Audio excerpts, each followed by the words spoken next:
like that angle. My hair is wild. Hey, what's up, you guys? It's Leslie Burks here. I look ridiculous, but it's 9:30 at night. I have done research for literally a while on the topic of this video. Hey guys, what's up? It's Leslie Burks, and today I'm answering the questions, because there have been a lot of them. I have a lot of questions on the diet I'm doing and everything about it. Yes, I am doing the ketogenic diet. I have lost 40 pounds. That's along with exercise, with various forms of exercise. So I'm not going to just chalk it up to like, yeah, I ate this weight and I lost all this weight. No, I have worked out along with it. And the sound of the freaking helicopter makes me nervous because there was a robbery today where I live. What is the ketogenic diet? The ketogenic diet is a low carb, moderate protein, and a high fat diet, which when you eat low carb, your body produces ketones in the liver, which is used for energy. So what does all that mean? Basically, when you're eating high carb, which is pretty much everybody generally eats high carb.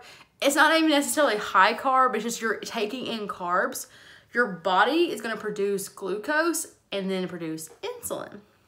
So what is this word glucose? Basically, it's blood sugar.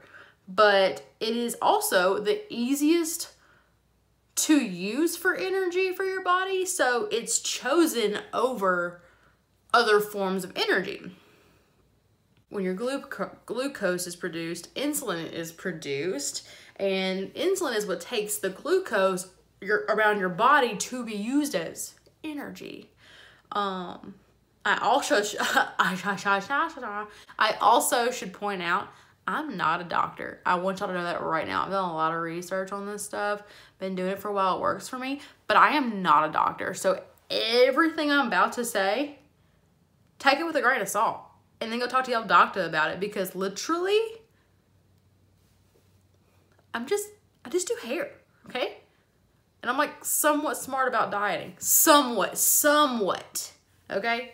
Somewhat. Basically, what I was gonna say is, if your body is not producing enough insulin, or your body is overproducing insulin, you may be diabetic. And you might wanna go to the doctor for it. That's a serious little something, you know? I'm kind of being humorous when it comes to diabetes, but diabetes is a very, very, very serious situation. Like 80% of my family has it. We joke about it because that's just the sick way we deal with it, you know? Since you're using your glucose as energy, your fat isn't needed. So it's being stored into your wherever you gain weight, tummy, thighs, face. Literally, I'm just naming all the places that I store fat. If you're eating a high intake of carbs, you're probably gonna gain weight because your body's gonna use as much carbs as it needs for energy, and the rest of them that are just kind of hanging out, that gets stored as fat. So it's like a double-edged sword, you know what I'm saying? So basically, when you lower the intake of carbs, your body goes into ketosis. Now, what is ketosis? It's a natural process that your body goes into when you have a low food intake. So when you lower the carb intake, lower your food intake or whatever, your body needs energy from somewhere. So where better to get it than your fat? So it goes to your fat, which is why you lose weight so fast on ketosis, is because you're literally...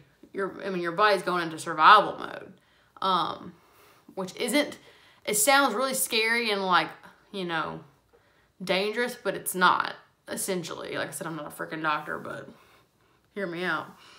When you lower your food intake, we produce ketones, which are produced when your liver is starting to break down the fat for energy. It's a lot of sciencey stuff in there. There's a lot of things going on in our liver, so that's that.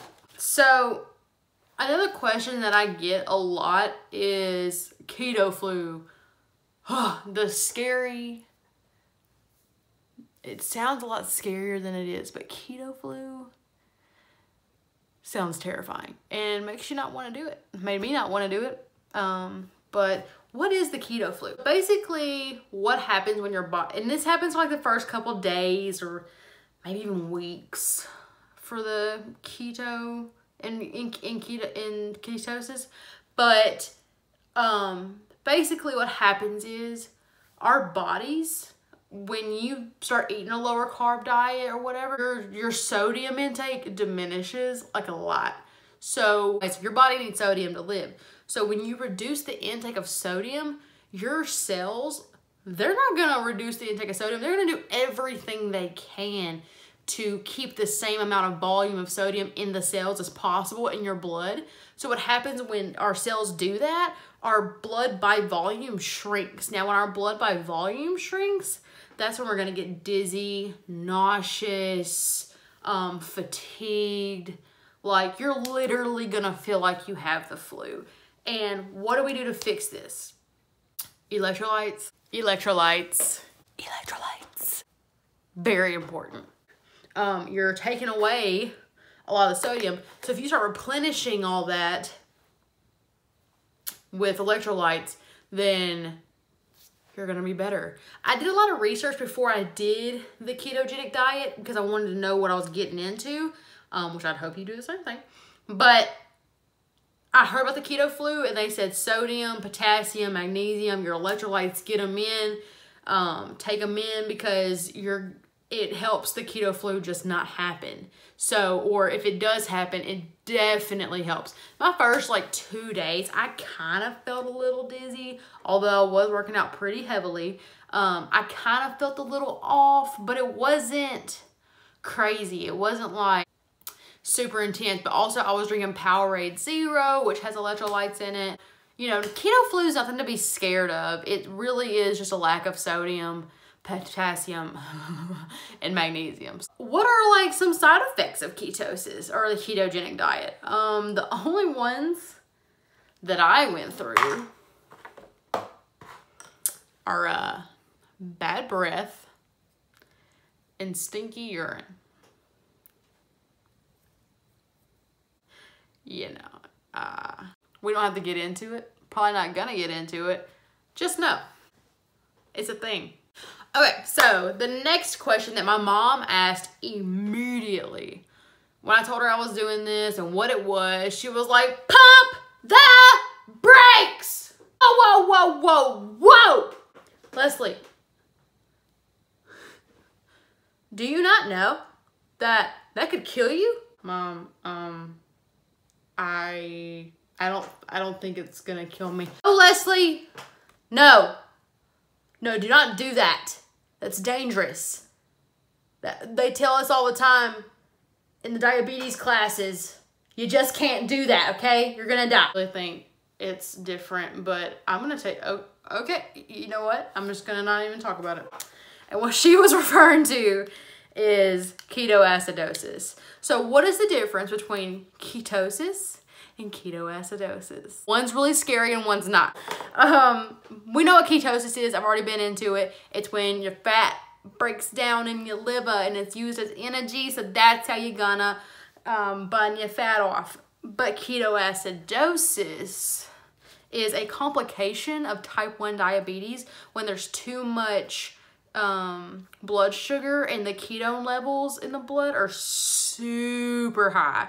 It's very, very, very dangerous. What's happening is the blood's becoming extremely acidic and it can damage your organs severely, especially your liver and kidney. One happens when you're diabetic, one doesn't. So don't worry about it. Don't be scared of it unless you're diabetic.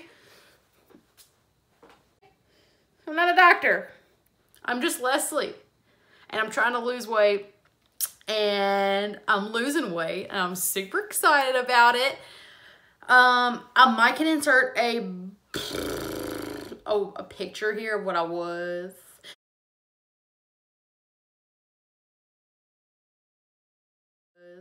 And then what I am. But it's one of the more easier diets I've ever done. I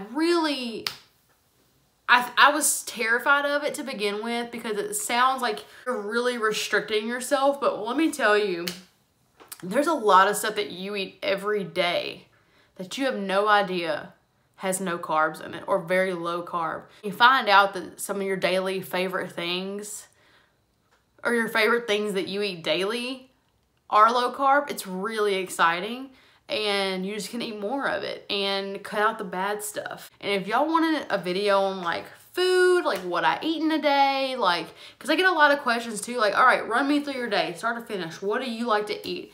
I'll make a video on that too, because that sounds kind of fun to me. I might just do it anyways, but yeah, just let me know. And I hope you learned something from this video. I'm kind of all over the place, and